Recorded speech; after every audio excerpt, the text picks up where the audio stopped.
দেখুন বন্ধুরা, আমি আজকে সকাল সকাল রান্না করে যাব মাঠে সর্ষের গাছ ভাঙতে।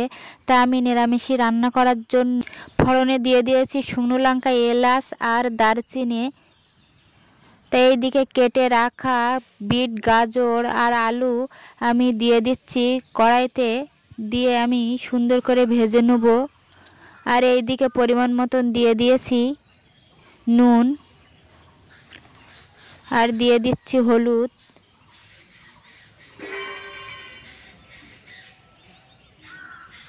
আর একটু কাঁচা লঙ্কা দিয়ে দিচ্ছি, শুকনো লঙ্কাটা দিয়েছিলাম টেস্টি আনার জন্য।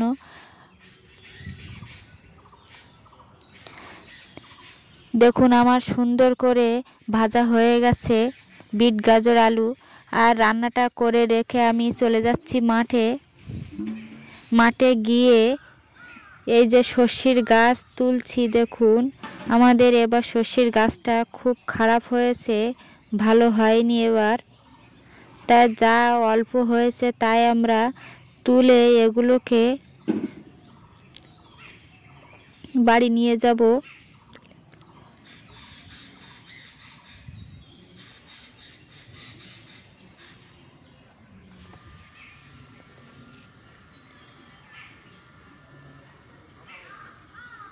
দেখুন বন্ধুরা, কত হালকা হালকা হয়েছে সর্ষের গাছগুলো।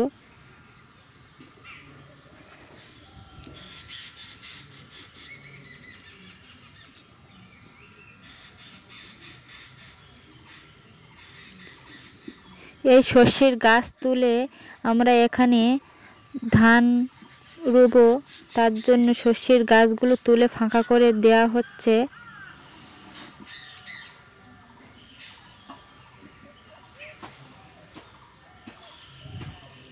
আর এই সর্ষের গাছগুলো সব এক জায়গায় করে এই কাপড়ে বেঁধে আমরা বাড়ি নিয়ে চলে যাব। আর আমরা বাড়ি নিয়ে চলে যাচ্ছি। আর এইদিকে বাড়ি এসে দাদা এইদিকে শসার দানা লাগাচ্ছে সবজি খেতে এসে। দেখুন এই অল্প ঠান্ডা আছে, এখন এই শসার দানাগুলো লাগালে গরমের সময় আমরা শসাগুলো তুলতে পারবো। তা দেখুন বন্ধুরা, আমাদের সবজি খেতে সবজিগুলো কত সুন্দর হয়েছে। আর দেখুন তোমাদের দাদা কি আনছে দেখি। ও গৌরী শাক এখানে দিয়ে দিচ্ছ? দিয়ে দানা বসালে সুন্দর হয়।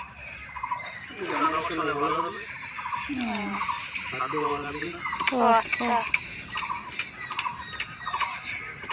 দেখুন বন্ধুরা, এই গৌরী শাক দিয়ে দাদা একটু কপিয়ে দিচ্ছে, মাটির সঙ্গে মিশে যাচ্ছে গৌরী শাকটা।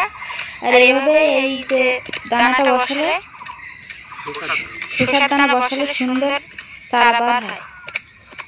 সার পেলে তাড়াতাড়ি বড় হয়। গৌরী শাকটা মাটির সঙ্গে মিশিয়ে জৈব সার তৈরি হয়ে যাচ্ছে। দেখুন এবার শসার দানাটাকে বসানো হবে। তাই সুন্দর করে মাটিটাকে সাইজ করা হচ্ছে।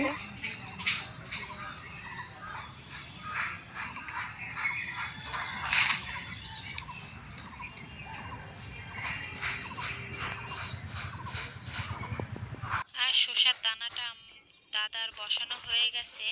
আর আমি এইদিকে বাড়ি যাচ্ছি, গিয়ে দাদা ওইদিকে আবার আমাদের কালুটাকে স্নান করিয়ে দিচ্ছে শ্যাম্পু করে। দেখুন কি সুন্দর চুপচাপ শুয়ে আছে কালুটা।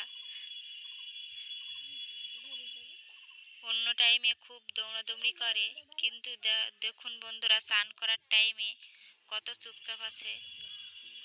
দাদা আবার ধরে ফেলে ওকে স্নান করিয়ে দিচ্ছে। স্নান করানোর পরে ওর একটু ঠান্ডা লেগে গেছে, তাই আবার কাপড় দিয়ে ওকে সুন্দর করে মুছিয়ে দিচ্ছে, নাহলে গায়ে জলটা বসে গেলে শরীর খারাপ হবে। আর এই ভিডিওটা যদি তোমাদের ভালো লেগে থাকে, লাইক, কমেন্ট, শেয়ার আর সাবস্ক্রাইব করবেন। আর আমার পাশে থাকবেন। দেখা হবে পরবর্তী ভিডিও নিয়ে। তাই সেই পর্যন্ত তোমরা ভালো থাকো, সুস্থ থাকো।